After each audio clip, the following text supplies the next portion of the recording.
Welcome.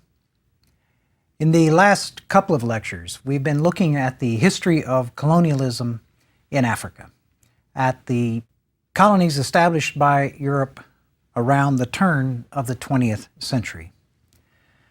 Now, it is hardly surprising that Africans began to protest, to oppose European rule in various fashion. This requires little explanation, it seems to me.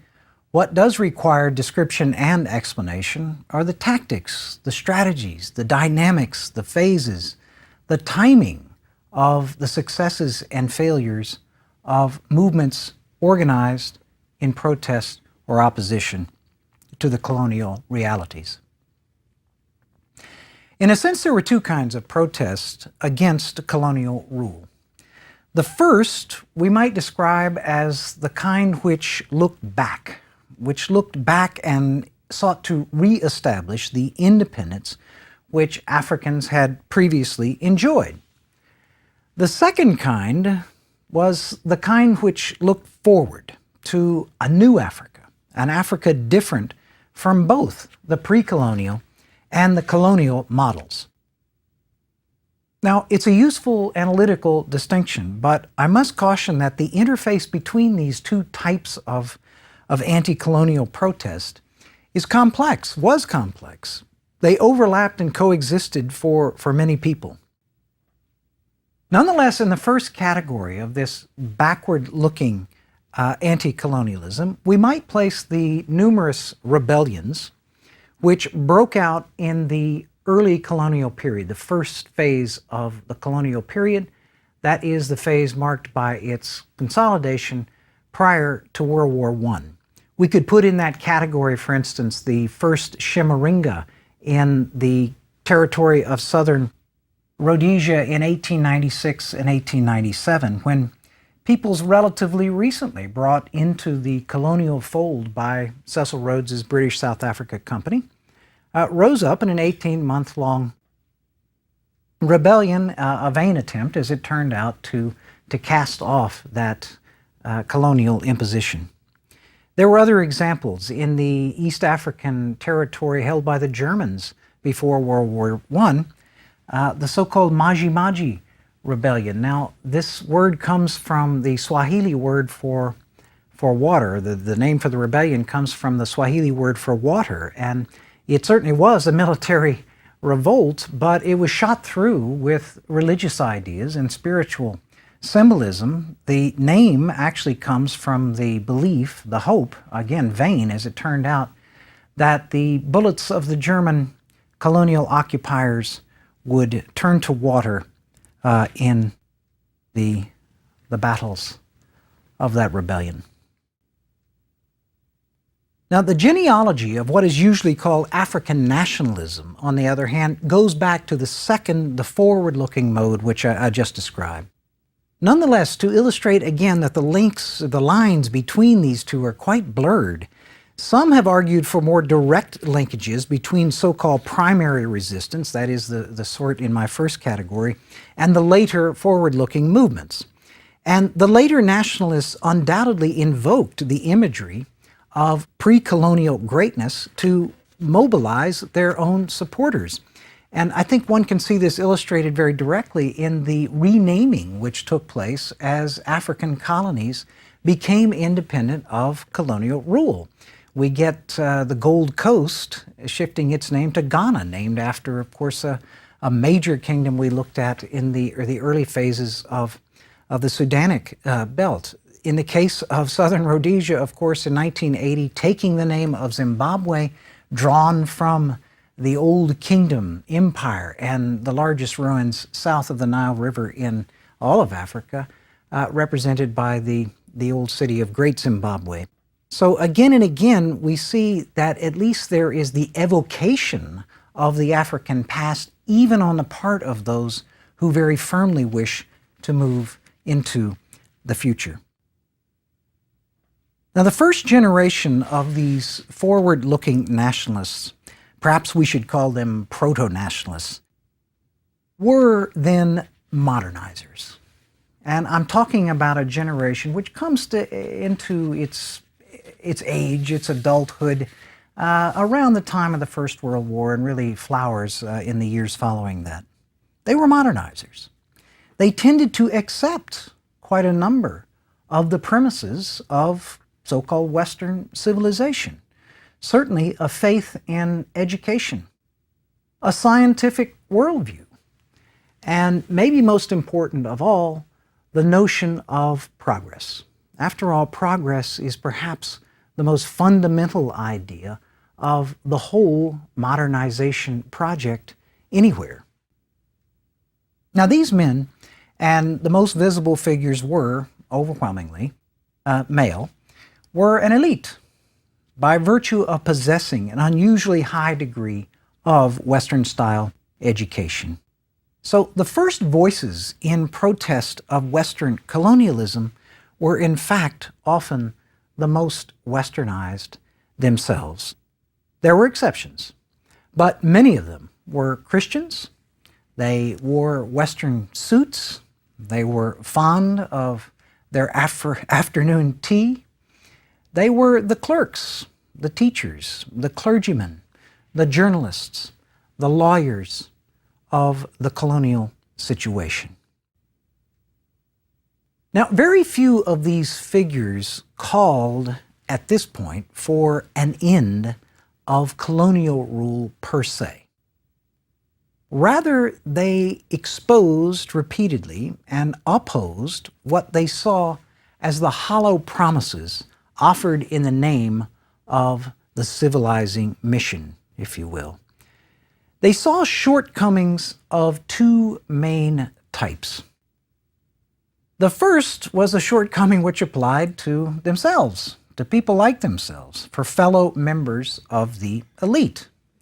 They protested against the ceilings placed upon their upward mobility. Now, we saw in the last lecture that these ceilings were lower in some empires than in others. In general, lower in the British Empire and higher in the French, for instance.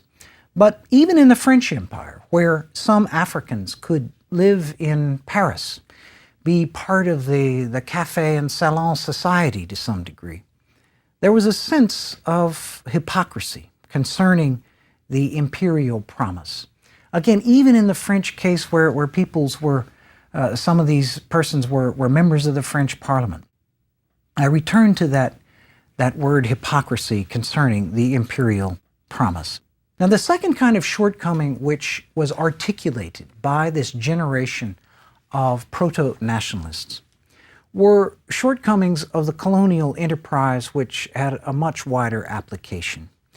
These men, after all, were not blind to, and they were often genuinely and sincerely outraged by, the abuses they saw occurring around them in the name of colonialism, the abuses of forced labor and taxation and corporal punishment, etc., visited on their fellow less privileged Africans.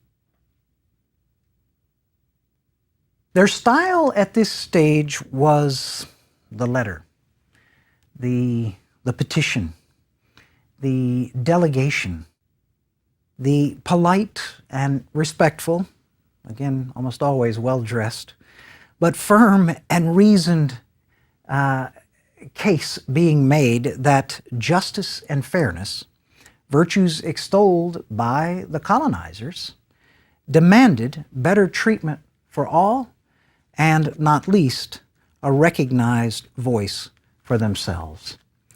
In some respects, they wanted to call the bluff, if you want to put it that way, of those who came into Africa in the name of the civilizing mission.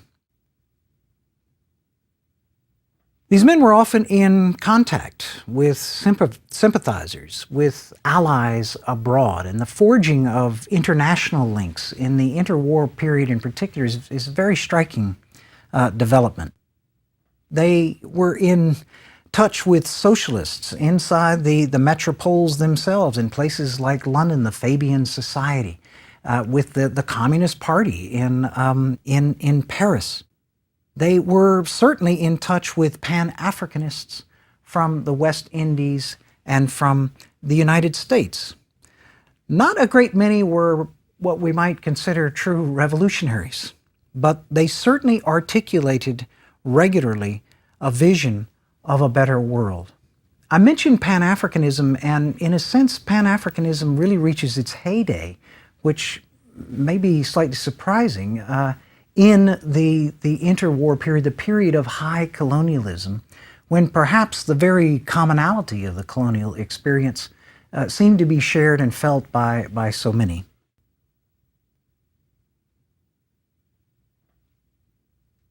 Now, the degrees of success realized or enjoyed by this first generation of proto-nationalists varied widely.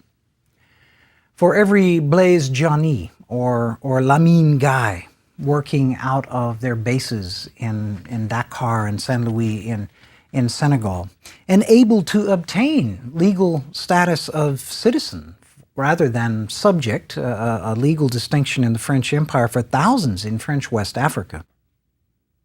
For every success like that, there was a Harry Thuku in Kenya, jailed at the time of the First World War for his articulation of protests. Or a DDT Jabavu, the son of a famous African journalist and educated African in South Africa. A real visionary, full of hope at the time of the First World War. By the time of the Second, a man who had retreated into a very bitterly felt exile, internal exile though it was, in South Africa. For the nationalist movements to really take off, they needed, forgive my imagery here, my metaphor, but they needed to join a head, that is the elite that we've been discussing, with a body, with mass participation by ordinary persons unhappy with the colonial situation.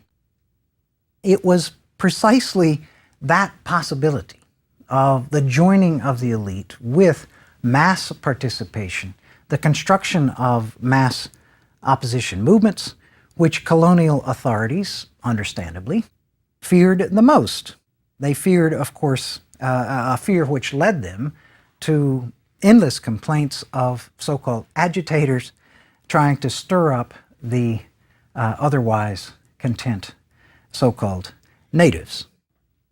Now, this takeoff, if you like, this creation of the elite body joined to the elite head joined to the body of mass protest, this takeoff to successful momentum-building nationalist movements is really the subject of our next lecture. But we can note here that the preconditions emerge, the storm gathers, most definitely in the decade centered around the Second World War. In the rural sphere, African peasant farmers, small-scale farmers, but involved in the cash crop nexus, the cash crop connection, increasingly chafed under colonial institutions like marketing boards. Marketing boards are worth mentioning. We'll come back to them in our look at post-colonial Africa in a place like Ghana, where ordinarily the marketing board, which was a monopsonistic institution, that is a sole buyer institution, it bought all the cocoa to be marketed, bought it at a particular producer price, but sold it on the world market, of course, at a different price with a quite considerable margin. And the margin, of course, as it became clear and realized to those producers, was not something that they were terribly fond of. And they acted, in some cases, against the marketing board monopolies. The most dramatic example did indeed come in the Gold Coast. We call it Ghana now, and again, that's an example of the reaching back to the would-be glorious past. In a so-called hold-up. It was a boycott. It was a holding of the cocoa off the market until the producer price was raised. And it came in 1938, the year, of course, before the Second World War breaks out. Now, the real action, however, developed in the urban areas. in Africa's cities. After all, these were the places which tended to emerge precisely as part of that intensification of export production, which tended to be built around the mining areas or nearby the places where the cash crops would be produced or marketed. And this, as I say, is really where the energy emerging in this decade around the Second World War finds its focus. In the whole continent of Africa, the length and the breadth of it, the decade or so, some really closer to about a dozen years or so, involving a few years on either side of the Second World War, was a time of labor unrest never seen before in African history and never seen since. The list of major work stoppages that took place precisely at the time that there was this enormous mobilization of resources for the war effort was remarkable. In 1935, the copper belt of Zambia, again producing the one great part of, or the one great product of that mono economy constructed by the British in northern Rhodesia. Major strike in 1935. And another one in 1940 as the war is actually underway. And again, copper, a critical material useful to the Allies, critical for the Allies in many respects in the war effort. In Mombasa and Dar es Salaam, and again, these of course are the crucial port cities. These are the gateways from the pathways leading from the points of production into the wider world. Mombasa and Dar es Salaam, major harbor strikes in 1939 and 1947.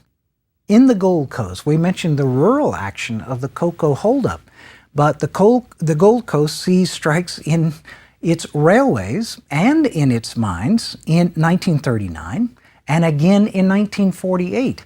And again, look at the particular kinds of industries I'm getting at here. The railways, mines, the primary products, the critical central parts of the colonial economic project. In both Rhodesias, a major railway strike in 1945, which I myself have done a great deal of research on, and again, a kind of Pan-Africanist movement in itself. There was a single railway line, the Rhodesia Railways, which served both of those territories, and the workers all over it, to a man, went out on strike literally 50 days after the ending of the Second World War. That's followed by a general strike in 1948 in southern Rhodesia, which starts in the cities among a whole variety of industries, but spreads to virtually every sphere of the entire economy. In South Africa, in many respects a special case, but very much part of this trend, this explosive urban unrest trend of the decade of the 40s. In 1946, 70,000 African miners come out on strike in, where else?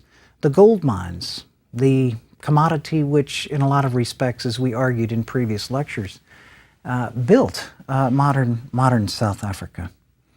And in some ways most dramatic of all, and the entire French West African railway system in 1947 and 1948 comes to a halt, again as a part of one of these urban-based work stoppages. Never a period like that before, and frankly, never a period like that since. In a number of respects, and partly to keep the war effort going, significant concessions were made. The railway strike people struck just after the war ended in the Rhodesias, but the needs for a recovering Britain at that point were such in the immediate post-war era that significant concessions were won. Needless to say, this inspired further action in and of itself. And finally, we have to bring into this picture the African soldiers themselves. After all, they had, to the tune of something like 500,000 or so of them, had left their homes, in many cases gone overseas. They had fought.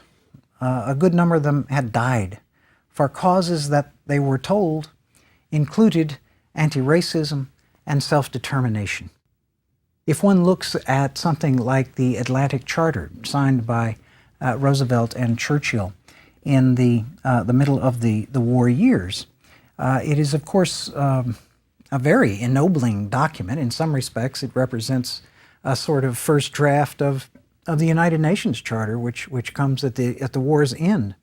But it embodies these again, promises is almost the only word that can be used here, of things like human dignity, of universal human rights, of self-determination, and so on. The fight against Nazi Germany, of course, articulated and enunciated in many respects as a fight against the kind of narrowness of an almost perverse form of racist ideology in the case of Nazi Germany. Again, these were some of the motivators put out there to recruit and draft these soldiers. That is what they fought in the name of. And yet, of course, they returned to colonial situations, which to so many of them and so many people whom they communicated with seem to contradict these very principles. If you look at a novel like Ngugi wa Thiong'o's novel Weep Not Child, which is really about the Mau Mau rebellion of the 1950s in Kenya. But in the early phases of that novel, one of the several brothers who are part of the crucial family there is exactly what I've just described, a soldier who's returned from service overseas in the name of these noble principles during the Second World War and is coming back to a Kenya which, as I say, seems to contradict so many of those elements.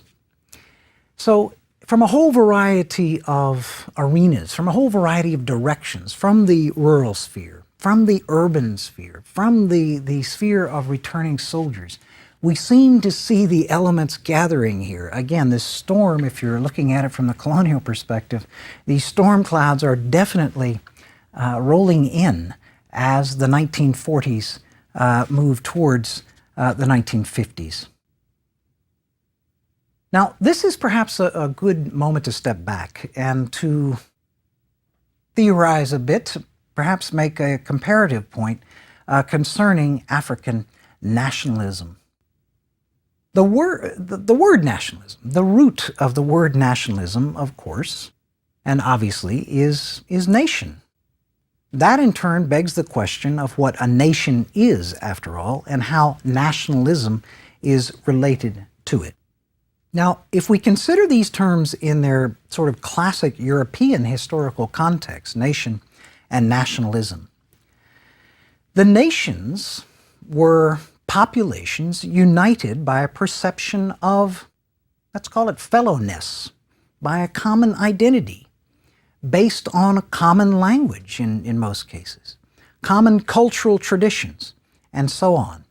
To use one memorable phrase of a great student of European nationalism, these were communities emboldened by imagination. They were imagined communities which, if anything, perhaps exaggerated their common identity, common traditions, etc.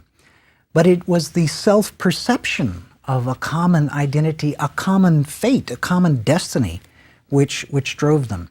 Now, nationalism most often referred then to the pursuit by these nations, these populations feeling this fellowness I just outlined, the pursuit by these nations of historical self-determination, specifically in their own state, and hence the term that we hear so often of nation-state. Now, again, it's worth repeating here that in the classic instances of European nationalism, and I mean things like Italian nationalism, I mean things like Irish nationalism, I mean things like German nationalism, places which for very long periods of time had consisted of quite numerous different, for instance, feudal mini-states, if you like. The notion of constructing a state specifically on the basis of this shared or imagined community of nationhood, of fellowness, is largely what drove those classic European nationalist movements with which we are so familiar. A nation in search, then, of its political destiny in the form of its own state, the nation state. Now, the definition of nation which I just proffered here, that is common language, traditions, and so on, is extremely close to the one I used early on in this course to refer and attempt to define, to get at the reality of ethnic groups in Africa, or so-called tribe, at least as that term tribe is used in Africa itself. And we used criteria like common language, common traditions, the imagination of fellowness, the perception of fellowness as part of the ways to construct an identity around ethnicity. Indeed, I often use in my lectures like this one and those I give normally at my home institution, I often use the term nation as a virtual synonym for ethnic group, along with so-called a people, a tribe in quotation marks usually, but nonetheless. If that's true, then we must make, it seems to me, a quite crucial distinction between nationalism as it develops in modern history in Europe in the 19th and 20th century in particular, and nationalism as it's usually called as it develops in the middle of the 20th century in Africa. In Africa, as we know, almost every colonial territory included within its borders not a single, but many nations, as I've just defined that term, usually referred to as ethnic groups or tribes. We know that the colonial borders were arbitrary, that they reflected the rivalries between the colonizing powers, the participants in the scramble for Africa. And again, in almost every case, they encompassed within those borders numerous nations, as I've been using that term. Now, although there were certainly instances in Africa of single ethnic groups seeking their own independence, and I mean early in the century, classic African nationalists, those who we identify, the great names of African nationalism, which we get much more specific on in the coming lectures, Nkrumah of Ghana, Kenyatta of Kenya, Nyerere of Tanzania, Kaunda of Zambia, Senghor of Senegal, and so on. Those classic African nationalists, in a sense, expanded their vision of nation upward from the tribe or the ethnic group to accept the borders of the state as created during the imposition of colonial rule, while eventually, as we'll see, they narrowed their vision away from the broader Pan-Africanist heyday of the 1920s and 30s. What I'm getting at is that the classic African nationalists generally came to accept the colonial territorial units. They accepted as the boundaries of the field where the game would be played, if you like, the boundaries established during the scramble for Africa. Therefore, whereas European nationalists sought a state for their single nation, African nationalists faced from the start a formidable task of pursuing a state which embodied and included many nations. Or let me put it differently, and perhaps it's an even more formidable task. They faced the challenge of forging a sense of single nationhood, a greater imagination of fellowness amongst populations which were linguistically diverse, culturally diverse, religiously diverse, and so forth. Now, what are the implications of this for the future? It's an axiom, it's a commonplace to observe that common enemies serve as unifiers. While the colonial ruler is there, it easily becomes or can be transformed through the articulations of the nationalists into the common enemy. But the implications of the future what happens when the unifying common enemy, the colonial ruler, is gone. Thank you.